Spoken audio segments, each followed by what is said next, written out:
ব্রিগেডের গর্জন আজ দিনভর নিউজ 18 বাংলায়।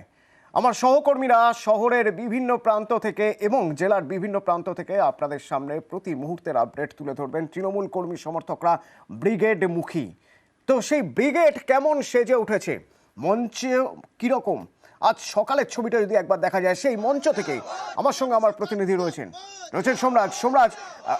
পুরো কলকাতা ব্রিগেডমুখী, কিছুক্ষণের মধ্যেই রাস্তায় জনজোয়ার শুরু হবে। প্রচুর মানুষ যারা জেলা থেকে এসেছেন তারা কলকাতার বিভিন্ন জায়গায় রয়েছেন, সেখান থেকে ব্রিগেডে আসছেন বা এসে গিয়েছেন, আসবেন, আরও অনেকে আসছেন। তো সেই ব্রিগেডের ছবিটা একটু তোমার মাধ্যমে দেখতে চাইবো প্রথমে।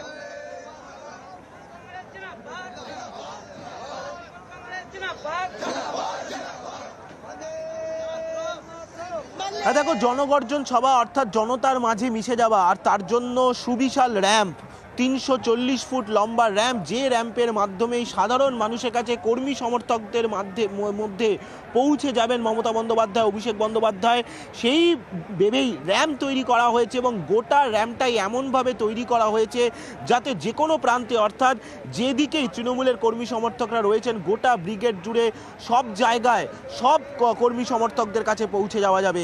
ইতিমধ্যেই বিভিন্ন জেলা থেকে আসতে শুরু করেছেন তৃণমূলের কর্মী সমর্থকরা। আর অবশ্যই তুমি যে মঞ্চের কথা বলছিলে, সাম্প্রতিক সময় কিন্তু ব্রিগেডকে এইভাবে সেজে উঠতে দেখা যায়নি, অন্তত তেমনটাই রাজনৈতিক মহল বলছে। তার কারণ যে 340 ফুট লম্বা র্যাম্প, সাম্প্রতিক সময় ব্রিগেডে এই ছবি দেখা যায়নি। পাশাপাশি মূল মঞ্চের পাশে আরও দুটি মঞ্চ করা হয়েছে। মূল মঞ্চ লম্বায় হচ্ছে 72 ফুট, গভীরতায় 20 ফুট এবং মাটি থেকে 12 ফুট উচ্চতায় এই মূল মঞ্চ। আর মূল মঞ্চের দুপাশে যে দুটি ছোট মঞ্চ করা হয়েছে, সেই দুটি ছোট মঞ্চ দৈর্ঘ্য 68 ফুট এবং প্রস্থ 28 ফুট।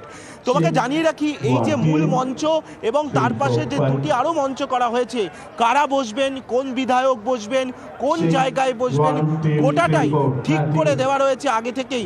সেই মোতাবেকই বিধায়করা, সাংসদরা, মন্ত্রীরা বসবেন মূল মঞ্চ এবং তার পাশে দুটি মঞ্চে। পাশাপাশি অবশ্যই যেহেতু 2024-এর লোকসভা নির্বাচন, সেই লোকসভা নির্বাচনকে সামনে রেখে এবারের এই ব্রিগেডের তাৎপর্য রয়েছে।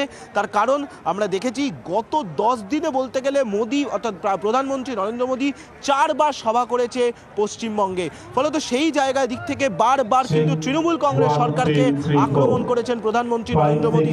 অবশ্যই এই ব্রিগেডের সভা থেকে মমতা বন্দ্যোপাধ্যায়, অভিষেক বন্দ্যোপাধ্যায় কি বার্তা দেন সেদিকে অবশ্যই নজর রয়েছে।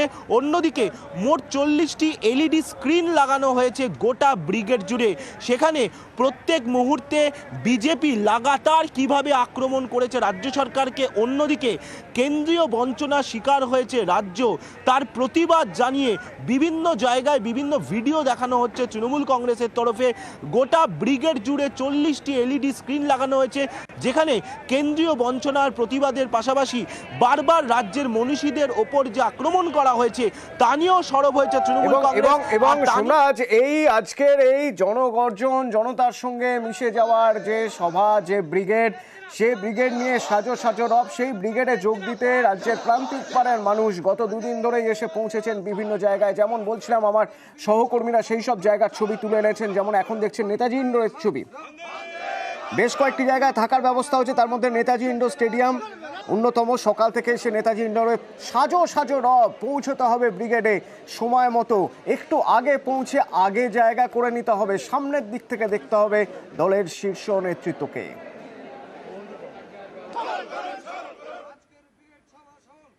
নেতাজি ইন্ডোরের চিত্রটি দেখাচ্ছি যে প্রচুর পরিমাণে কর্মী সমর্থকরা তারা গতকাল থেকে এখানে আসা শুরু করেছেন এবং এখান থেকেই আর সকাল হতে তারা ব্রিগেড প্যারেড গ্রাউন্ড মুখী হয়েছে।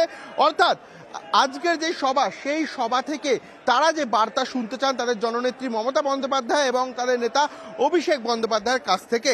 এছাড়াও তারা যে বিষয়টিকে সামনে নিয়ে এসেছেন, আগামী লোকসভা নির্বাচন এবং কেন্দ্রীয় যে বঞ্চনা, সেই বঞ্চনার বিরুদ্ধে কি বার্তা দেন তাদের জননেত্রী, এই বিষয়কে সামনে নিয়ে কিন্তু রীতিমতো উন্মাদনার চিত্র ফুটে উঠছে কর্মী সমর্থকদের মুখে। গতকাল রাত থেকেই এই নেতাজি ইন্ডোর স্টেডিয়ামে তারা ভিড় জমিয়েছেন এবং আজ সকাল হতেই একে একে ব্রিগেড প্যারেড গ্রাউন্ড মুখী হচ্ছে তৃণমূল কংগ্রেসের কর্মী সমর্থকেরা। এর আগেও বহু রাজনৈতিক দলের ব্রিগেড সমাবেশ হয়েছে। এই ব্রিগেড সমাবেশ মূলত রাজনৈতিক দলগুলির শক্তি প্রদর্শনের জায়গা, এবং তৃণমূল কংগ্রেসের যে ব্রিগেড সমাবেশ একবারে নতুনত্বভাবে হচ্ছে এই ব্রিগেডের মঞ্চ। দেখবার বিষয় আজকের এই জনগর্জন সভায় জনতার যেই গর্জন তা কোন দিকে পৌঁছায়, এবং সেই দিকেই তাকিয়ে রয়েছে তৃণমূল কংগ্রেসের কর্মী সমর্থকেরা। ক্যামেরায় মনোজ যাদবের সঙ্গে রৌনক দত্ত চৌধুরী, নিউজ 18 বাংলা, কলকাতা। রৌনক, যেমন নেতাজি ইন্ডোরের ছবি দেখাচ্ছিলেন, ঠিক সেরকমই ইডেন গার্ডেনের ছবিটা একবার দেখে নিতে চাইবো। ইডেন গার্ডেন্সের সামনে বিভিন্ন জেলা থেকে বাস এসে পৌঁছচ্ছে, জেলার বিভিন্ন প্রান্ত থেকে বাস, এবং সেখানে তৃণমূল নেতা কর্মীরা তারা ডিরেকশন দিয়ে দিচ্ছেন কাদের কোথায় যেতে হবে, কিভাবে যেতে হবে। সেখান থেকেই ছিলেন আমার প্রতিনিধি ওঙ্কার, যে ছবি তুলে এনেছেন। 2024-এর লোকসভা নির্বাচনের আগে তৃণমূল কংগ্রেসের জনগর্জন সভা, এবং এই সভাকে কেন্দ্র করেই ব্রিগেডমুখী এই মুহূর্তে জেলার বিভিন্ন প্রান্ত থেকে তৃণমূল কর্মী সমর্থকরা। আমরা রয়েছি ইডেন গার্ডেন্সের একদম সামনে। এখান থেকে ছবিটা দেখানোর চেষ্টা করব যে একের পর এক জেলার বিভিন্ন প্রান্ত থেকে কিন্তু বাসগুলি এসে পৌঁছচ্ছে, এবং হাজার হাজার কর্মী সমর্থক তারা কিন্তু শহর কলকাতায় এসে পৌঁছচ্ছেন।